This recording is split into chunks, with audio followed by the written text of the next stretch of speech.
जय हिंद। हम आपको पिछले क्लास में ये बताए थे कि हमें संविधान कौन कौन से समानता का अधिकार देता है, लेकिन आज हम थोड़ा सा उससे इंपॉर्टेंट चीज की चर्चा करेंगे कि हमें कौन कौन सा स्वतंत्रता है, कौन कौन सी हमें आज़ादी है। तो हम आपको मूल अधिकार यानी फंडामेंटल राइट समझा दिए थे इससे पहले के क्लास में। भाग 3 चल रहा था जिसमें अनुच्छेद 12 से 35 तक है।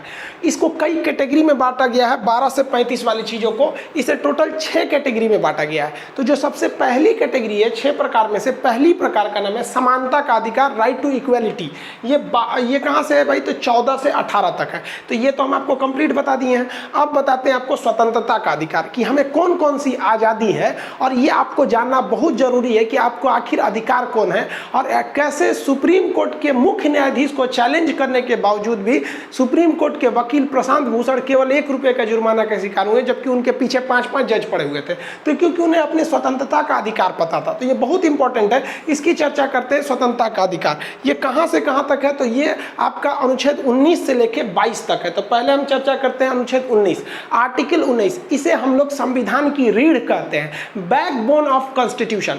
जबकि कहेगा संविधान की आत्मा किसे कहते हैं, तो फिर वो आर्टिकल 32 हो जाएगा। और किस भाग को आत्मा कहते हैं? तो जब अनुच्छेद की बात करेगा तो 32, और भाग की बात करता है तो फिर प्रस्तावना हो जाता है। संविधान की कुंजी किसे कहते हैं? तो वो प्रियम्बल को कहते हैं। ये आगे चर्चा करते रहेंगे। तो अनुच्छेद जो 19 है ये हमारे संविधान का बैकबोन है। तो सोच सकते हैं कितना इंपॉर्टेंट है। अब इसमें टोटल पहले 7 प्रकार के राइट्स दिए गए थे, अभी केवल 6 हैं। तो हम इन 6 की चर्चा करते हैं, जिसमें सबसे महत्वपूर्ण है अभिव्यक्ति की स्वतंत्रता। हमें अभिव्यक्ति की आज़ादी है, यानी एक्सप्रेशन की आज़ादी है।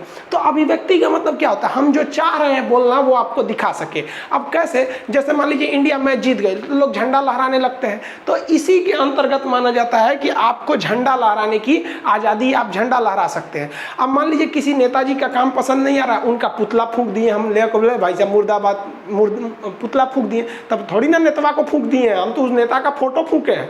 तो आप अपने विरोध को अभिव्यक्त करने के लिए, एक्सप्रेस करने के लिए उसका पुतला फूंकते हैं, कोई दिक्कत नहीं है। तो ये पुतला फूंकने की भी आज़ादी जो है वो अनुच्छेद यही देता है। कौन सा? 19 का फर्स्ट आर्टिकल देता है। इसमें कहा गया है कि हमें बोलने की आज़ादी है। तो आप बताइए, जब हमें बोलने की आज़ादी है तो इसी में ना छुपा होगा कि हमें पूछने की भी आज़ादी है। अगर हम बोलते हैं तो पूछेंगे तो वो भी बोलेगा, तो दोनों बतिया तो एक है। अगर हम बोल रहे हैं, किसी सवाल पूछ रहे हैं, बोल रहे हैं, कौन चीज़ आंसर होगा? अगर वो आंसर दिया तो मेरे हिसाब से तो आंसर है, लेकिन उसके हिसाब से तो बोल रहा है। तो इसमें बोलने की आज़ादी है, साथ ही साथ पूछने की आज़ादी है। इसलिए 2005 में RTI ले आया गया, राइट टू इंफॉर्मेशन। आप पूछ सकते हैं। इसमें बोलने की स्वतंत्रता है। इसी में मौन धारण करने की स्वतंत्रता है। मतलब अगर हम चाहेंगे तो मौन धारण कर सकते हैं। जैसे कि किसी व्यक्ति की मृत्यु हो जाती है, जैसे हमारे राष्ट्रपति, पूर्व राष्ट्रपति प्रणब मुखर्जी, तो मौन व्रत आदमी रख के एक ठो अभिव्यक्ति दिखाता है कि नहीं, हमारे एक बहुत ही पूज्य व्यक्ति चले गए। जैसे अटल बिहारी वाजपेयी, APJ अब्दुल कलाम, ये लोग जो एक महापुरुष जन्म लिए इस देश में, अगर वो छोड़ के जाते हैं इस दुनिया को, तो हम क्या मौन रख के 2 मिनट क्या हम देना चाहते हैं? क्या उनको मौन रख देने से वापस तो नहीं आ जाएंगे? लेकिन हमारी एक श्रद्धा है, हम दिखाना चाहते हैं कि हमें आपसे लगाव है, तो हम मौन रखते हैं। तो इसमें मौन रखने की आज़ादी है। इसी में कहा गया है कि मीडिया की भी स्वतंत्रता है। मीडिया भी चाहे तो जो बोल सकती है, लेकिन हाँ, आप दायरे में रह के बोलेंगे। आपको जहां आज़ादी दी गई है वहीं कहा गया है कि आप किसी को ठेस नहीं पहुंचाएंगे अपनी बातों से। तो मीडिया की भी स्वतंत्रता है। इसी स्वतंत्रता का फायदा उठाकर आज मीडिया जो है वो देश को चौपट कर रहा है। अगर आप मीडिया का फिलहाल का रूप देखेंगे तो सुशांत सिंह राजपूत, देखिए सुशांत सिंह राजपूत जी जो थे वो नेपोटिज्म के खिलाफ उठ के बहुत आगे आए थे। बहुत लोग को लगता है नेपोटिज्म क्या है? देखिए, इसका मतलब होता है पक्षपात या भाई भतीजावाद। ये फिल्म इंडस्ट्री में बहुत ही ज्यादा होता है। जैसे श्रीदेवी तो रही नहीं, लेकिन हम कंफर्म कहते हैं कि उनकी बेटी हीरोइन हो जाएंगी। शाहरुख खान का बेटा हीरो हो जाएगा। जैकी श्रॉफ का बेटा हीरो हो ही गया। क्या नाम है उनका? कौन सा श्रॉफ? टाइगर श्रॉफ। ये क्या है? भाई भतीजावाद। इंडियन फिल्म इंडस्ट्री जो है, हॉलीवुड ना, ये क्या है? हॉलीवुड नहीं, बॉलीवुड। तो ये क्या चीज है? ये एक भाई भतीजा, यानी अगर किसी के बाबा या दादाजी अगर कुछ भी हीरो है ना, तो उनको हीरो होना फिक्स है। आप इसका एकदम अच्छा एग्जांपल समझिए। एक क्रिकेटर विराट कोहली ने शादी किया अनुष्का शर्मा से। अनुष्का शर्मा हीरोइन है।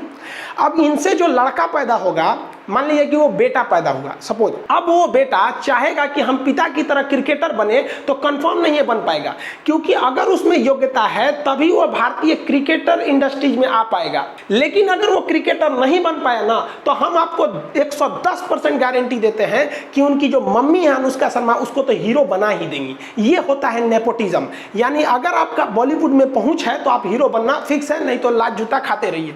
ऐसे नेपोटिज्म के खिलाफ हमारे सुशांत सिंह राजपूत बढ़ चढ़ के हिस्सा लिए और एक मुकाम तक पहुंचे। भगवान उनकी आत्मा को शांति दे, सीबीआई जल्दी से जांच करे, जो जो गुनहगार हैं उन्हें कड़ी से कड़ी सजा दे। लेकिन मीडिया क्या कर रहा है, एक सुशांत सिंह राजपूत के लाश पर राजनीति हो रही है। और हम सुशांत सिंह राजपूत को भी कहते हैं ना कि भैया हम आपको गारंटी कहते हैं, अगर बिहार में चुनाव नहीं होता ना तो लोग आपको, ये जो नेता लोग आपके रहनुमा बन रहे हैं ना, वो नहीं बनते। आप याद कीजिए जब आप केदारनाथ मूवी लाए थे, लोग आपको गालियां दे रहे थे कि लव जिहाद को बढ़ावा दे रहा है। यही व्यक्ति है ना कि हम गालियां दिए थे। आप उठा के केदारनाथ की जब मूवी आई थी तो नेट पे सर्च करिए, लोग इन्हें गालियां दे रहे थे। लेकिन अब क्या है, चुनाव है तो सब चीज कर दोगे, वो अलग मैटर है। इसमें कूद गई ई बहन जी, कंगना रनौत, इनके साथ भी गलत हुआ। कैसे गलत हुआ कि भाई इन्होंने अभिव्यक्ति की आजादी है, इन्होंने खुल के कह दिया कि भाई हमारे अनुच्छेद 19 का 1 कहता है कि आप आजाद हैं बोलने के लिए। तो मीडिया भी जहर उगल रहा है, उसको कोई मतलब नहीं है कि जीडीपी -23%, 23.9 चली गई, उससे उसको कोई बहस नहीं है। डेली एक दिन में कोरोना 1 लाख मरीज जा रहे हैं, ये सब उसके लिए मायने नहीं रहे, क्योंकि उसे अभिव्यक्ति की आजादी है। ई बहन जी को भी आजादी था, उठी तो सीएमए के से पंगा ले ली, बस सीएम साहब उठे तो भाई एमसीडी जो बीएमसी है उसको रिपोर्ट थमा दिए। बीएमसी ने कहा कि इनका घर का जो डिजाइन है ना, वो बाथरूम यहाँ होना चाहिए, इधर बना दिया है, पार्किंग नहीं होना चाहिए, ये कर दिया, 24 घंटा का अल्टीमेटम देके तूर दिया। ई बहन जी उठी तो कहती हैं कि अब मुंबई पाकिस्तान हो गया है, तो मतलब लोकतंत्र खतरे में है। ठीक है भाई बहन जी, आपकी बात मानते हैं, आपके साथ अन्याय हुआ है, रियल में ऐसा नहीं करना चाहिए बीएमसी को।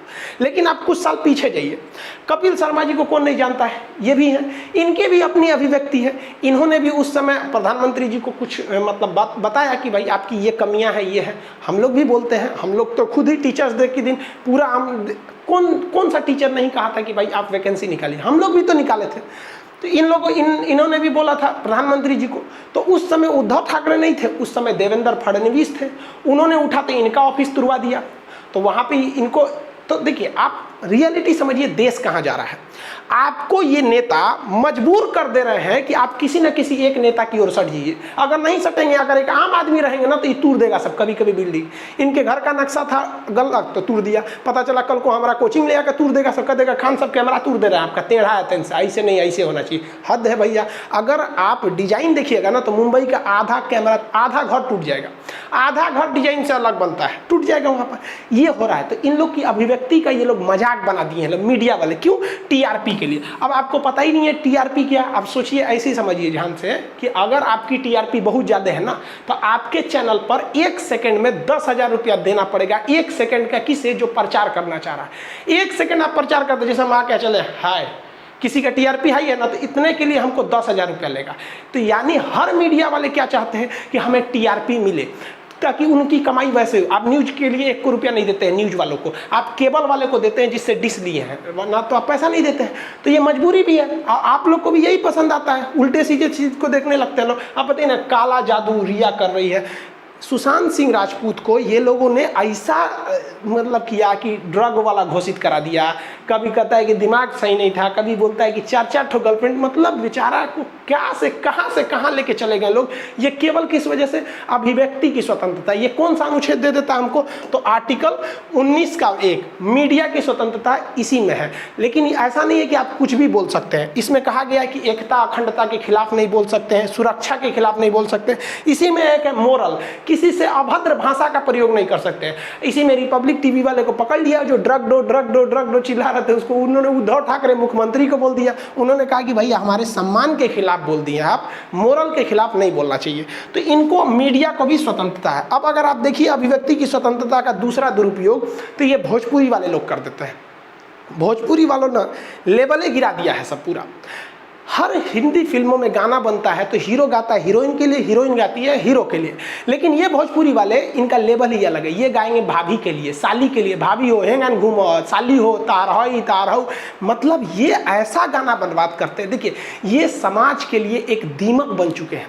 देखिए 20% भोजपुरी गाने अच्छे होते हैं, लेकिन 80% ऐसे गाने इतने भद्दे हैं कि हम आपको चैलेंज करते हैं कि आप अपनी बगल में माँ को और एक बगल में बहन को बैठकर आप उन भद्दे गाना को सुन नहीं सकते हैं। और हमारा सेंसर बोर्ड इन्हें अभिव्यक्ति की आज़ादी के नाम पर खुलेआम छूट दे देता है। ये यूपी, बिहार, झारखंड का जो बेल्ट है उसे ये भोजपुरी वाले चंद पैसे कमाने के लिए बर्बाद कर देते हैं। रिक्शा वाला खड़ा होकर खैनी लगा रहा है कहीं साइड में, ऐसा भद्दा गाना बजा देता है कि कई लोग को मतलब वहाँ खड़ा होना अपने आप में बेइज्जती लगती है। और लानत है ऐसे लोगों पे जो इस समाज की संस्कृति को बर्बाद कर रहे हैं इन भोजपुरी गानों से। आपको भी पता होगा 2-4 गानों का, ऐसे गानों को तो रोक लगाना चाहिए। गवर्नमेंट पता नहीं कहाँ सो रही है, वरना एक ट्रेडिशन को खराब कर रहा है। इन गानों की वजह से आज जो भोजपुरी बोलते हैं उन्हें कोई सम्मान की नज़र से नहीं देखता है, जानता है कि ये भी उसी कैटेगरी का आदमी होगा। तो एक अच्छी भाषा को बर्बाद कर दिया इन लोगों ने कुछ पैसे के लिए। और हीरोइन लाता है सब मोटा मोटा लया देगा, लगे गाँव में से कोनो भाभी उठा के ले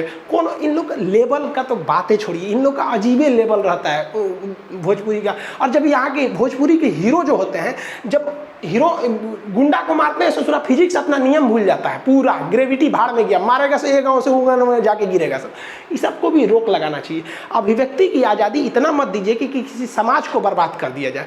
अब अभिव्यक्ति की आज़ादी के लिए ये प्रशांत भूषण साहब, ये सुप्रीम कोर्ट के बहुत बड़े वकील, सीनियर एडवोकेट, अब इन्होंने पकड़ लिया सुप्रीम कोर्ट के जज को। सोचिए कि अनुच्छेद 19 कितना पावरफुल है कि आपको कहता है आप किसी के खिलाफ बोल सकते हैं, लेकिन हाँ वो गलती किया हो और वो एक मर्यादा के खिलाफ, तो इन्होंने मर्यादा के लिए आप बोल सकते हैं उसमें मैनर में रख के।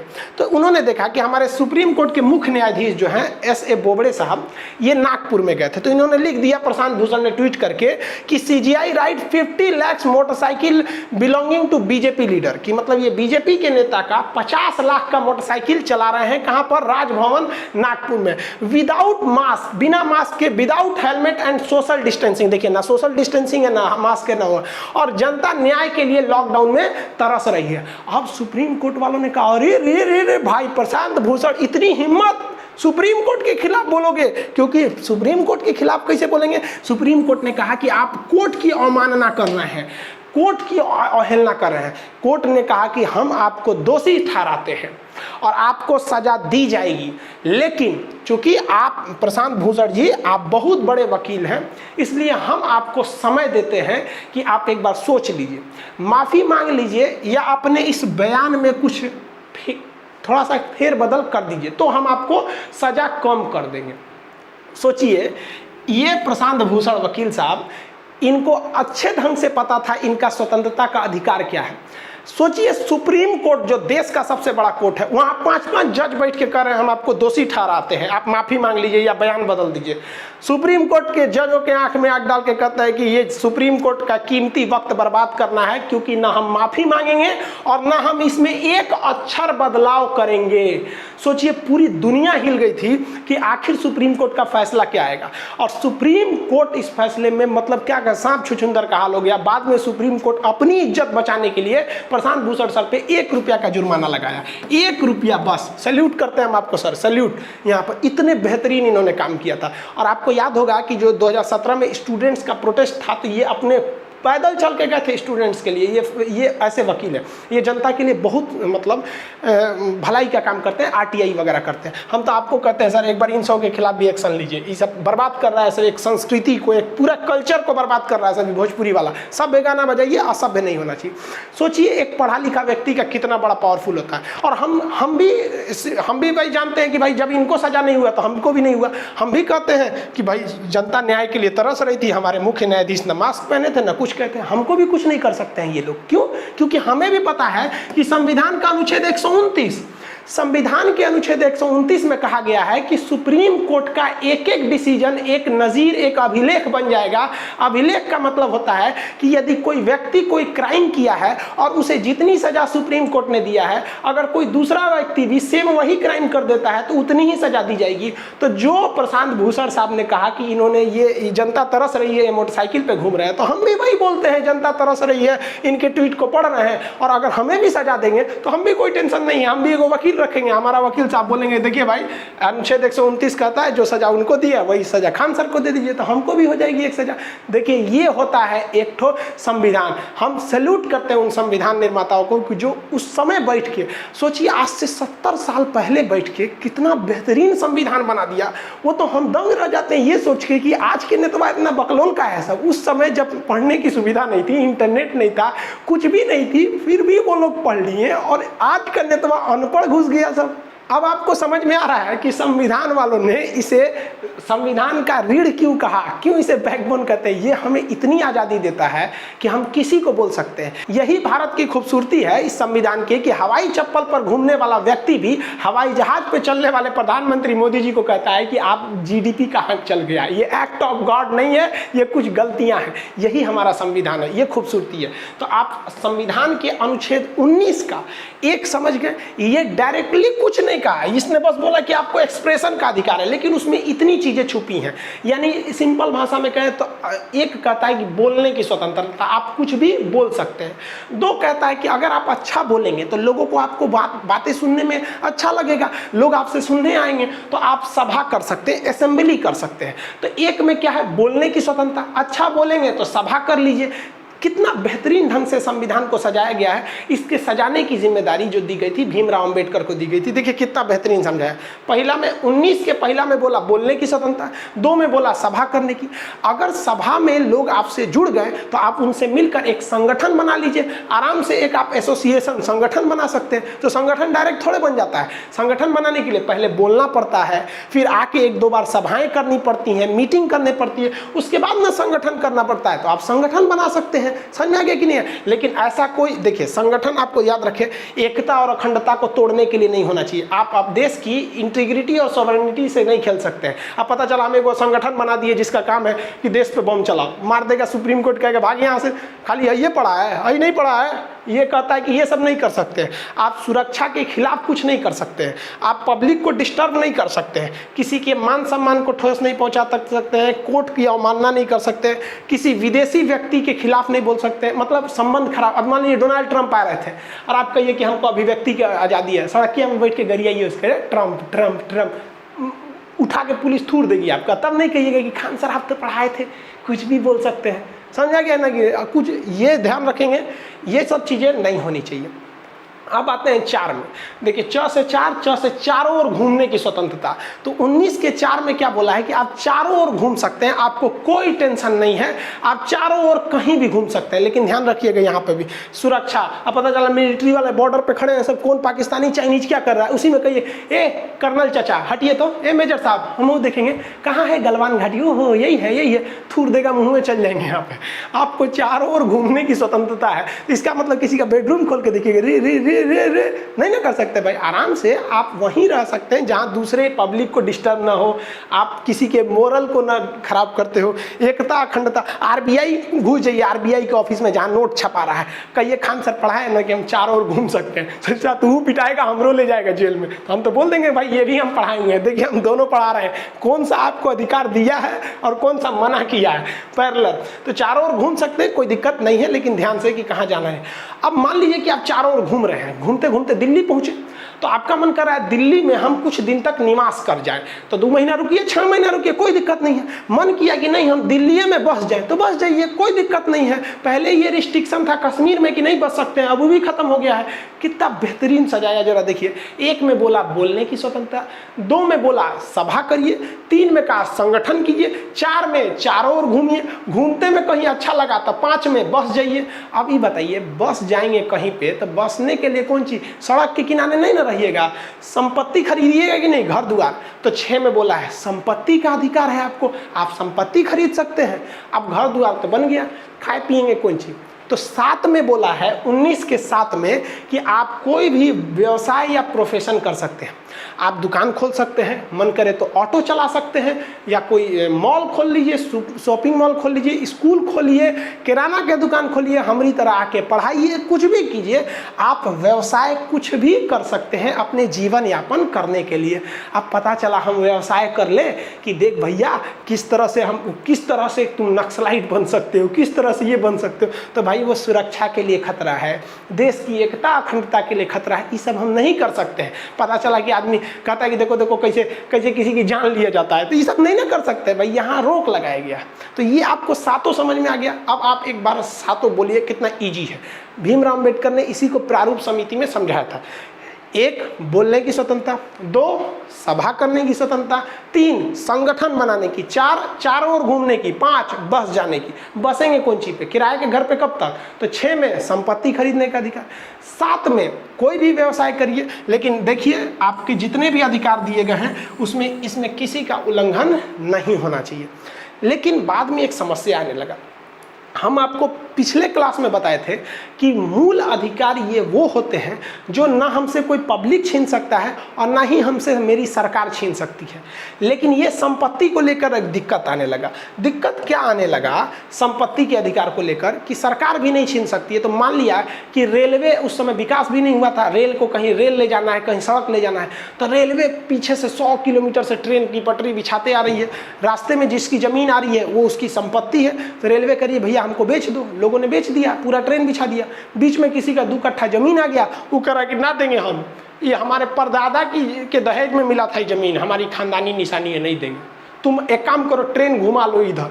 अभी बताइए ट्रेन क्या करेगा, उतना दूर सीधे ट्रेन को ले जाना होता, बीच में का कोई जमीनें नहीं देगा। पता चला कोई गांव वाला कर रहा है ये पड़े मत ले जाइए, तो ट्रेन ले जा रहा है कि जलेबी छान रहा है वहाँ पर। अब दिक्कत, अब रेलवे जबरदस्ती लेगा तो चल जाएगा सुप्रीम कोर्ट, क्योंकि हम आपको कल ही बताए थे कि सुप्रीम कोर्ट ही है जो मूल अधिकार की रक्षा करता है। अब सुप्रीम कोर्ट के आंख पे पट्टी है, सुप्रीम कोर्ट कहता है कि देख भाई ये उसका मूल अधिकार है, आप नहीं ले सकते हैं, आप ट्रेन घुमा लीजिए।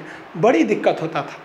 तो मोरारजी देसाई, जिन्होंने जीवन में केवल यही एक अच्छा काम किया, बाकी तो देश को बर्बाद किया उन्होंने, तो मोरारजी देसाई ने एक संविधान संशोधन कराया जिसके तहत 44वां संविधान संशोधन के तहत संपत्ति के अधिकार को मूल अधिकार से खत्म कर दिया गया और इसे बना दिया गया कानूनी अधिकार। तो मूल अधिकार वो होता है जिसे सरकार नहीं छीन सकती है और कानूनी अधिकार वो होता है जिसे सरकार छीन सकती है।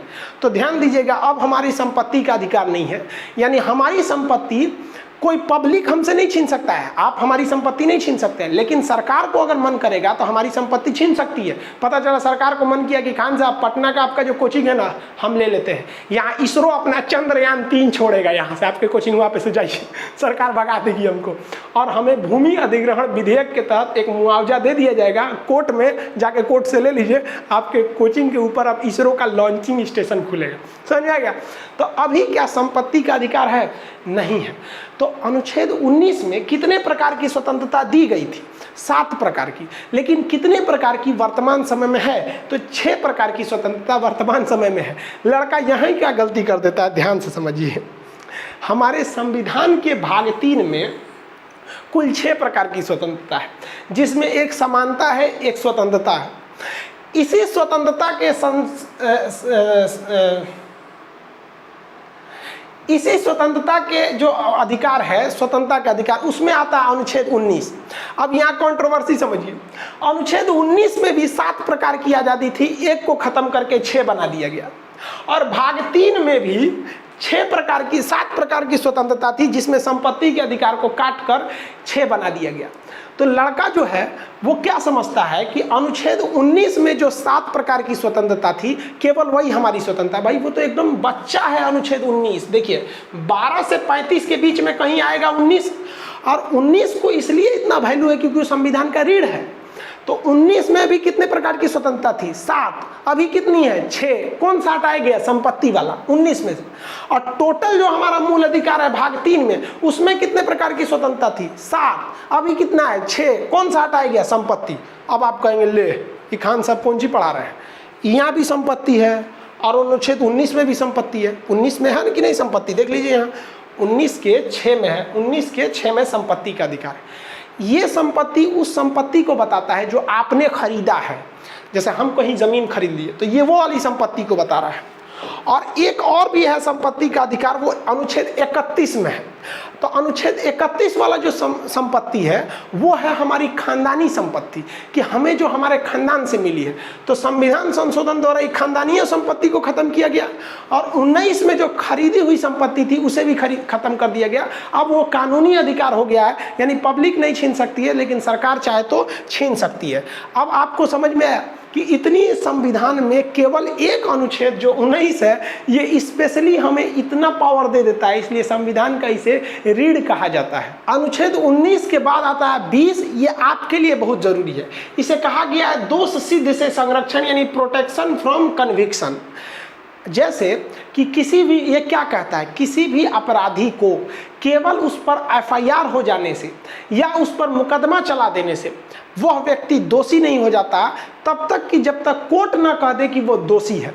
ये बात सही भी है। यहाँ कोई किसी पे एफआईआर लिखवा देता है, बिहार में तो ये बहुत ज़्यादा होता है। देखता है किसी लड़का का नौकरी हो गया ना तो पड़ोसी वाला उसे झगड़ा करके एफआईआर लिखवा देता है कि हमारी बेटी को छेड़ रहा था, ले उसका करियर खराब करेगा सब। तो ये कहता है कि केवल एफआईआर हो जाने से या मुकदमा चल जाने से आप दोषी नहीं हो जाते। हमारा पे कई बार एफआईआर हुआ है। पटना में तो एक बार हम क्लास में पढ़ा रहे थे तो एफआईआर कर दिया था, तो कोर्ट में जाके सीसीटीवी कैमरा दिखाना पड़ा कि देखिए सर हम तो पढ़ा रहे थे वहाँ पर। तो क्या आप हमें अपराधी कह सकते हैं? नहीं। हम भले हमारे ऊपर एफआईआर हुआ है, कई बार पुलिस ले गई है, लेकिन आज तक कोर्ट ने नहीं कहा है कि भाई ये दोषी है। कई जगह आपको फंसाने के लिए कर दिया जाता है, समझ में आ गया। स्टूडेंट्स की लड़ाई के लिए हम लोग भी बहुत जगह गए, हम उठा के पुलिस जेल में डाल देती है। तो क्या हम लोग अपराधी हो गए? नहीं, क्योंकि अनुच्छेद 20 कहता है कि कोई भी व्यक्ति तब तक अपराधी नहीं है जब तक कि वह उसे कोर्ट सिद्ध न कर दे।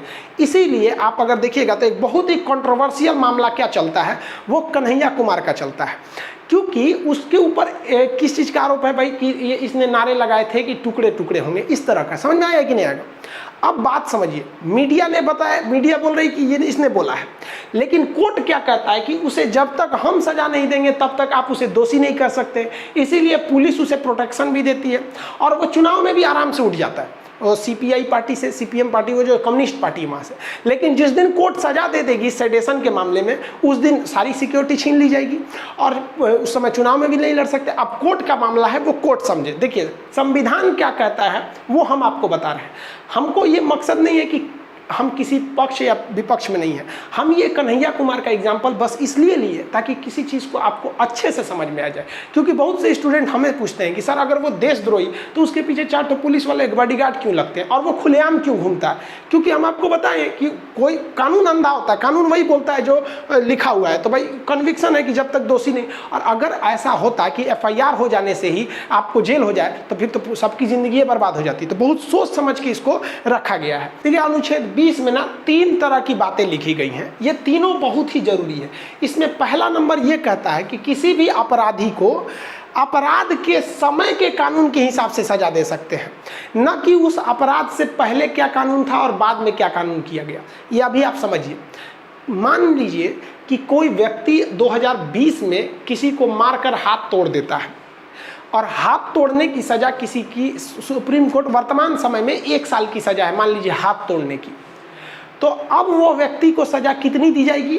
एक हाथ तोड़ा है 2020 में, तो 2020 में जो कानून है उसी के हिसाब से सजा दी जाएगी। लेकिन सजा तो तुरंत नहीं मिलेगी, उस पर 4-5 साल मुकदमा चलेगा। मुकदमा चला गया 2025 में, और जब तक मान लीजिए 2025 में मोदी जी ने कानून बना दिया हाथ तोड़ने पर फांसी दे दिया जाएगा, तो जज क्या कहेगा? रे सोच रहा 2025 चल रहा है, तोरा फांसी दे देंगे। तू कहेगा ए जज साहब बकलोल मत समझिए, हम क्लास किए हुए हैं। हम अनुच्छेद 20 पढ़िए, क्या कहता है कि जब हम अपराध किए थे उस समय का कानून देखिए, अभी का लिए देख रहे हैं, पता चला 10 साल और मुकदमा चल गया तो आप कहेंगे कि 2 बार फांसी देंगे, ये नहीं होगा। तो अपराध के समय 1 साल सजा थी तो 1 ही बार रहेगा। समझ आ गया कि नहीं आ गया? देखिए इसमें सजा पहले के कानून से भी नहीं दे सकते। मान लीजिए कि किसी ने 2020 में किसी का हाथ तोड़ दिया, तो जज साहब बोले कि रे तू हाथ तोड़ा है, याद करो मुगलों का शासनकाल, हाथ का बदला हाथ, गले का बदला गला, हाथ काट दिया जाए इसका। तो कहेगा पगला गए जज साहब, यहाँ पर ये अपराध जब किए थे तो उसी समय के हिसाब से हमें सजा दी जाएगी। इसमें दूसरा क्या बोला गया है कि एक अपराध के लिए 1 ही बार आप उसे सजा दे सकते हैं। अब इसमें 2 कन्फ्यूजन होता है। फिल्मों में क्या कहता है कि मैं 1 मर्डर करूं या 2 मर्डर करूं, सजा उतनी ही होगी। गलत है भाई साहब। आप किसी एक व्यक्ति को मारेंगे तो वो आप पर मुकदमा करेगा, और दूसरे व्यक्ति को मारेंगे तो फिर वो मुकदमा करेगा, तो फिर दो दो मुकदमा करके आपका सजा बढ़ जाएगा। वो फिल्मों ही दुनिया है, ये दूसरी दुनिया है। एक व्यक्ति, क्योंकि दो अलग अलग व्यक्ति को मारेंगे तो दो अलग अलग FIR होगा आपके ऊपर। हो सकता है कि एक व्यक्ति बच जाए या फिर जो भी हो, अलग अलग टाइप का होगा वहाँ पे, फिर आपकी सज़ा बढ़ जाएगी। ऐसा नहीं हो, फिल्मी दुनिया छोड़िए। यहाँ कहने का सेंस क्या है कि किसी व्यक्ति को आपने एक बार सज़ा दे दिया, उसकी सज़ा ख़त्म हो गई, अब वो बाहर आ गया, फिर उसको पकड़ के जेल में मत डाल दीजिएगा। जैसे हम एग्जाम्पल देते हैं लालू यादव जी का। लालू यादव जो हैं उन्हें चारा घोटाले के आरोप में जेल में डाल दिया गया। कहा गया कि बहुत पहले कि करोड़ों का चारा आया था, उन्होंने दिखा दिया था मंत्रालय की ये चारा भेज दिया गया है, मतलब गाय भैंस सूखा क्षेत्र में खाने के लिए। तो CBI ने कहा किस गाड़ी से भेजें, गाड़िया का नंबर देखें, तो गाड़ी का नंबर जो था ना वो मोटरसाइकिल का नंबर था। उन लोग घोटाला में तो लिख दिया जाता है फला गाड़ी से गया है, बस हो गया काम खत्म। और CBI तो पकड़ ली, गाड़ी ट्रक का ये नहीं है, मोटरसाइकिल से है, तो इस पर करोड़ों का चारा कैसे चल जाएगा वहाँ पर। तो उन्हें सजा दे दिया गया। अब 2022 में मान लीजिए उनकी सज़ा खत्म हो जाएगी 2021 में, अब वो जेल से बाहर निकल गए। अब 2024 में फिर चुनाव में आ गए कि अब की बार तो हम ही बनेंगे, जीतेंगे हम ही। तब कोर्ट कह गए लालू यादव जी इधर आइए, चारा घोटाला किए थे, फिर जेल में जाइए।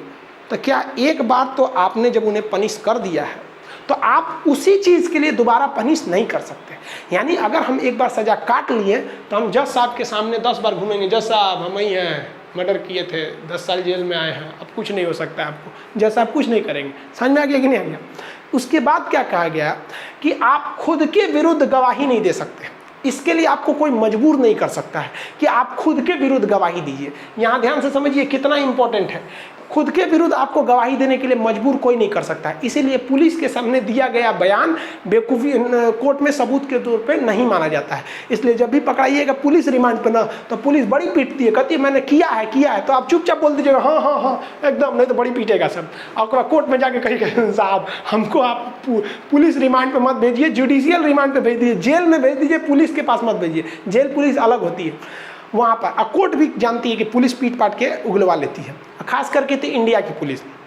इंडिया की तो पुलिस क्या पूछिए नहीं।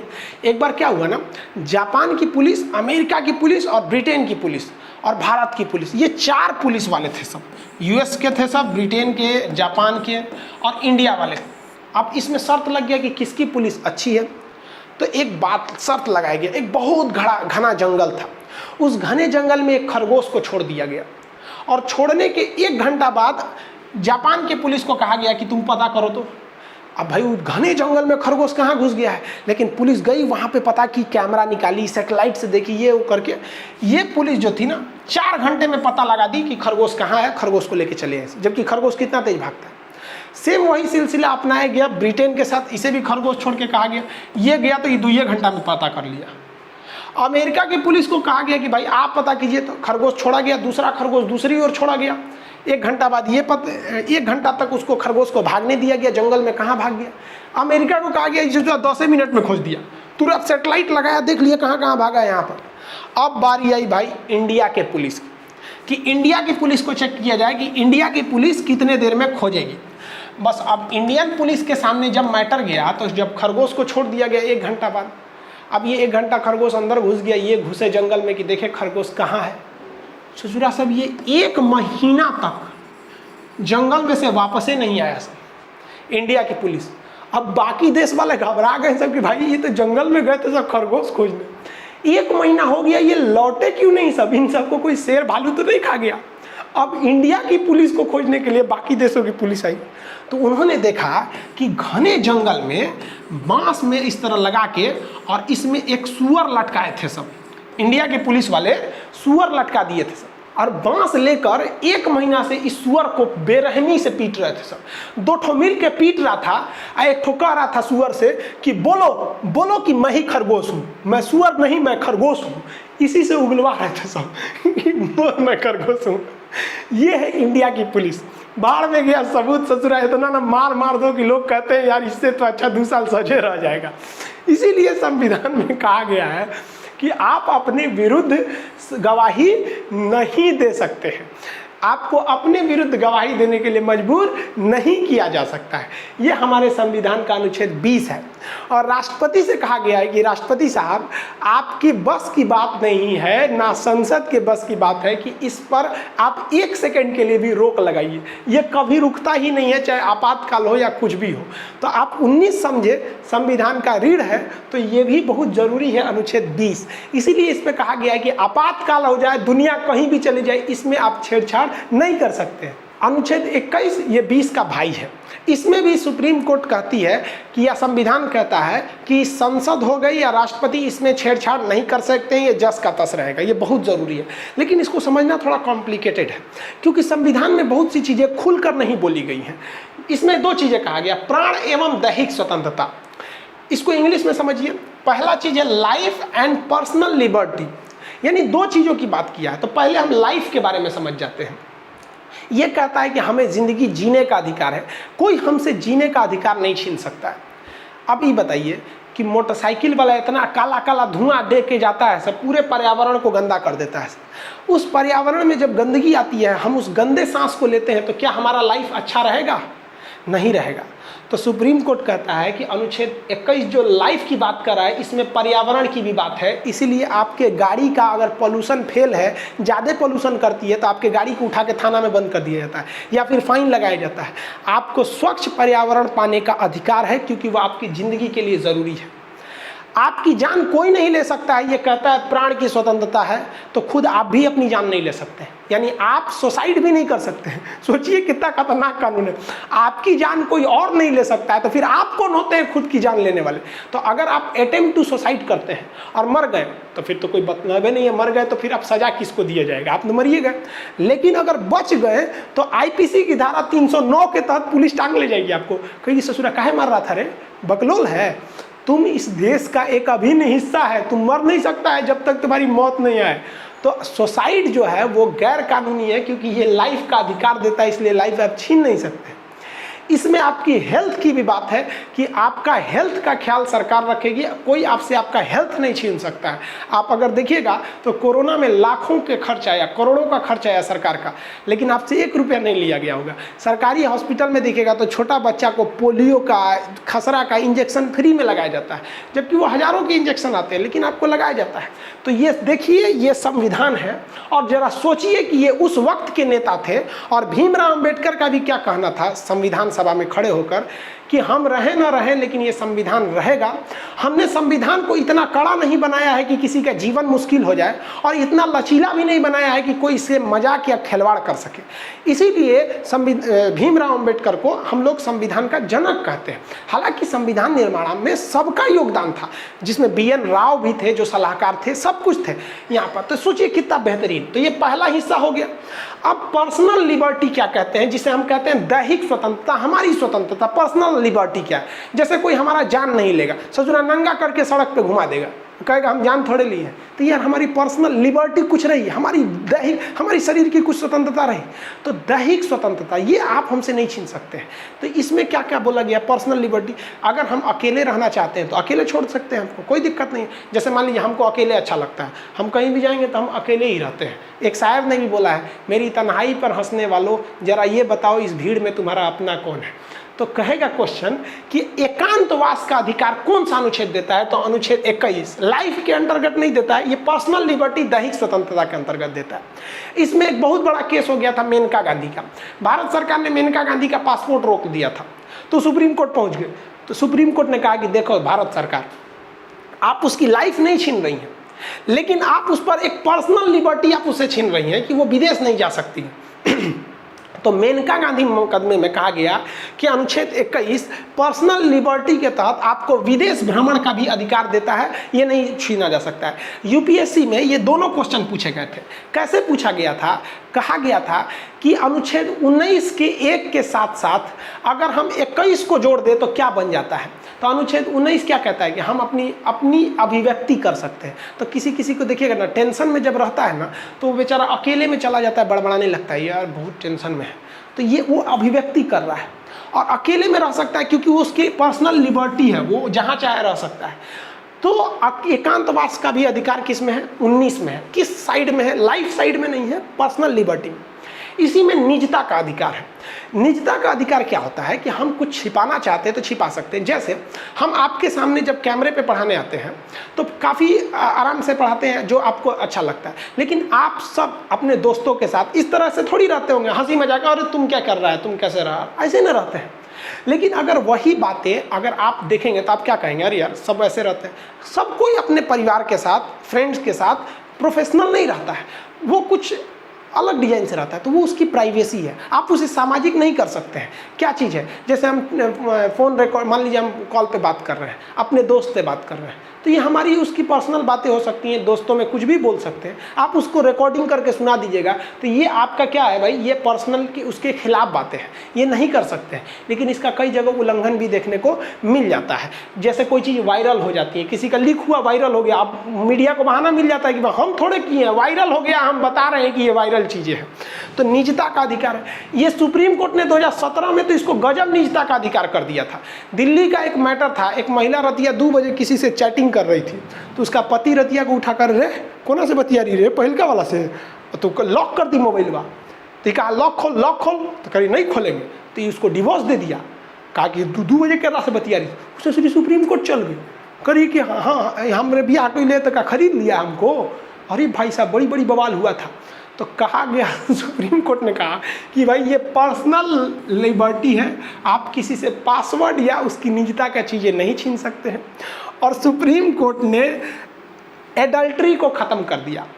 अब समझिए ये क्या थी, अंग्रेज़ों ने 1860 में जब आईपीसी बनाया तो उसने कहा कि किसी भी शादीशुदा महिला को यदि कोई दूसरा आदमी उसके पति के बिना परमिशन, यानी पति परमिशन थोड़े देगा कि हमारी मेहरारू को लाइन मारो, मतलब उसके पति से छुपाकर उस महिला से संबंध बनाता है, उसे अफेयर रखता है, तो इसमें केवल और केवल उस पुरुष को दोषी माना जाएगा और उस पुरुष को सजा दी जाएगी। महिला तो सीधी होती है, ये किसी से फंस सकती है। देखिए ये गलत है कि नहीं। कोई देखिए, अगर 2 लोगों में रिलेशन या फ्रेंडशिप होती है तो दोनों का हाथ है, लेकिन सुप्रीम कोर्ट एक और महिला को छूट दे रहा था। अब पुरुष को कह रहा था कि तू काहे ओकरे मेहरारू को फंसैले, तो सुप्रीम कोर्ट को तो यह पूछना था कि ते काहे फंसल ओकरा से, फंसो मत उससे। लेकिन सुप्रीम कोर्ट महिला को छोड़ देता था। और महिलाओं को बहुत जल्दी फुसूल जाती हैं सब, तनी तनी कुछ बात बोल दो। अच्छा आजकल लड़का क्या करता है, थोड़ा थोड़ा बात बोल देता है, कहता है सब कि मुझे तुम्हारा साथ ज़िंदगी भर नहीं चाहिए, बस जब तक तुम्हारा साथ है तब तक ही ज़िंदगी चाहिए। लड़की कही oh my God, he is not man, he is God for me, God for me. ससुरा कहीं का वो डेमो दे रहा है, डेमो, 1 साल रुक, he will become Yamraj for you. समझ में आया? कि लड़कियों को भी समझिए कि लड़की, अरे भाई लड़का को बिलीव करना बेवकूफ़ी है भाई लड़की सबको। अब कौन समझाए सबको, लड़का सब बहुत होशियार होता है सब। शुरुआत में जब डेमो देता है सब बढ़िया बढ़िया बात बोलता है सब, तो औरत सब जो थी सब फंस जाती थी सब, अब दिक्कत हो जाता था। अब सुप्रीम कोर्ट ने कहा कि नहीं, अब आप किसी शादीशुदा महिला से भी आप उसको फंसा सकते हैं, लाइन मार सकते हैं, और आप कोई अपराध नहीं कर रहे हैं। अगर उस महिला का पति आता है हमारे पास कहने कि वो हमारी मेहरारू को फंसा ले तो हम भगा देंगे उसको कि हट, तो मेहरारू तो फसल होगी, यानी अब सब आज़ादी है। देखो सुप्रीम कोर्ट को यहाँ पर। लेकिन इस आधार पर अपनी पत्नी का किसी दूसरे से संबंध के आधार पर अगर वो पति चाहे तो तलाक ले सकता है। अब वो तलाक के लिए कह सकता है कि भाई एडल्ट्री, कहेगा सजा नहीं दीजिएगा ना उसको तो डिवोर्स दे दीजिए, तो जज साहब कहेंगे हाँ तब डिवोर्स दे देंगे हम यहाँ पर। समझ में आ गया? तो अब एडल्ट्री जो है व्यभिचार, इसे हिंदी में व्यभिचार कहते हैं। व्यभिचार मतलब समझते हैं आवारापंथी। तो अब ये मतलब आईपीसी की धारा 497 को ख़त्म कर दिया गया है। तो ये समझ रहे हैं आपका अनुच्छेद 21 क्या है, निजता का अधिकार, मतलब प्राइवेसी। अगर हम कुछ छुपाना चाहे तो छुपा सकते हैं। अगर कोई हमारा पासवर्ड मांगेगा तो हम नहीं देंगे, हमसे कोई मजबूर भी नहीं कर सकता है। ये है 21। लेकिन इसी 21 में लाइफ को लेते हुए एक शिक्षा को भी जोड़ा गया था, जो आगे जाकर इसी 21 में एक अलग से जोड़ दिया गया। 21 को आर्टिकल 21 को जोड़ा गया 86वां अमेंडमेंट 2002, 86वां संविधान संशोधन 2002। ये आपको शिक्षा का अधिकार यानी राइट टू एजुकेशन देता है, और कहता है कि अशिक्षित होना भी एक तरह का, समझिए तो एक ज़िंदगी किस काम की रह जाएगी अशिक्षित व्यक्ति का, उसका सोच ही ज़्यादा दूर तक नहीं रह जाएगा। तो कहा गया है कि सरकार की जिम्मेदारी है कि 6 से 14 वर्ष के बच्चों को वह शिक्षा दे। इसलिए 6 से 14 वर्ष के बच्चों को यानी प्रारंभिक शिक्षा जो आंगनबाड़ी मंटेसरी स्कूल में दी जाती है, सरकारी स्कूलों में शिक्षा, वो पैसे नहीं लगते। समझ में आ गया कि नहीं आ गया? तो ये उन्हें पैसे फ्री में शिक्षा दी जाती है। हालांकि जो सरकारी टीचर हैं लोग उन्हें सैलरी बहुत ज़्यादा मिलती है, लेकिन वो उतनी दिलचस्पी से पढ़ाते नहीं हैं। ये इनफैक्ट एक रियलिटी है। इसी वजह से जब भी सरकार किसी चीज़ को प्राइवेट करने की बात करती है तो हिंदुस्तान का एक बहुत बड़ा हिस्सा प्राइवेटाइजेशन के पक्ष में चला जाता है, क्योंकि उन्हें पता है कि अगर हम सरकारी बैंक में जाएंगे तो उस जो वहाँ पे काम कर रहा है उसकी सैलरी भी ज़्यादा है, वो ना हमें तमीज़ से बात करेगा ना टाइम से काम करके देगा। लेकिन अगर हम वही प्राइवेट बैंक ICICI HDFC में चले जाते हैं तो पता है कि वहाँ जो कर्मचारी है उस बेचारे की सैलरी भी कम है, काम भी ज़्यादा करेगा और कस्टमर को इज्जत से करे, हाँ सर बैठ जाइए।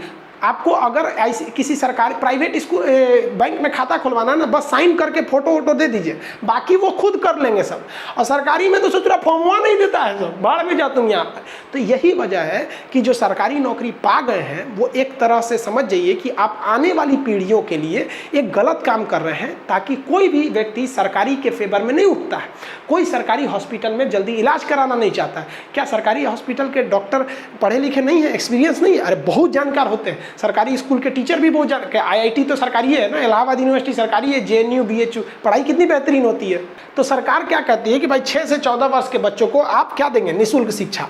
लेकिन ध्यान दीजिए, यहाँ शिक्षा के साथ साथ लाइफ के अंतर्गत हेल्थ भी आता है।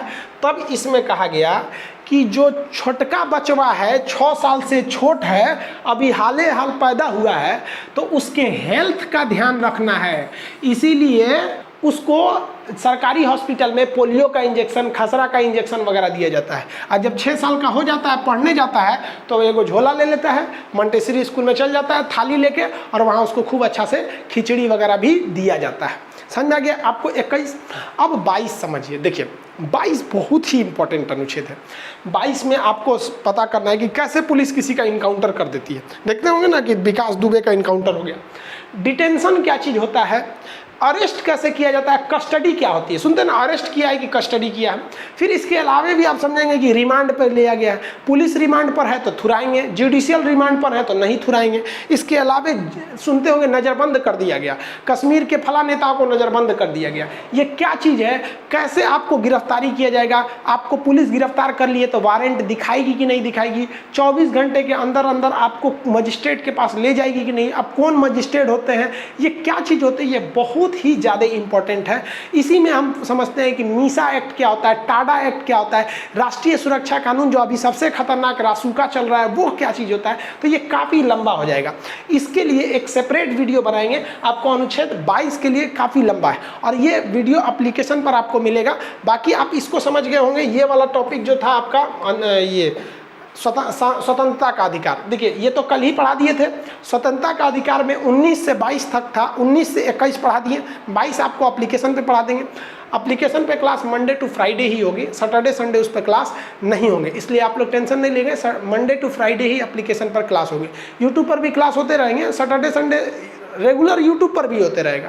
और एप्लीकेशन पे जो बैच बाई बैच क्लास है वो मंडे टू फ्राइडे ही रहेंगे। तो इसमें केवल बच गया 22, वो उसको पढ़ा देंगे। फिर शोषण के विरुद्ध अधिकार, और जब धार्मिक स्वतंत्रता का अधिकार बताएंगे तब यहाँ सायरा बानो का केस आएगा। फिर 3 तलाक लीगल है या नहीं है, फिर समान सिविल संहिता क्या है, ये सब चीज़ों की चर्चा आगे करेंगे। आई होप आप इसको समझ गए होंगे। मिलेंगे नेक्स्ट क्लास में। जय हिंद।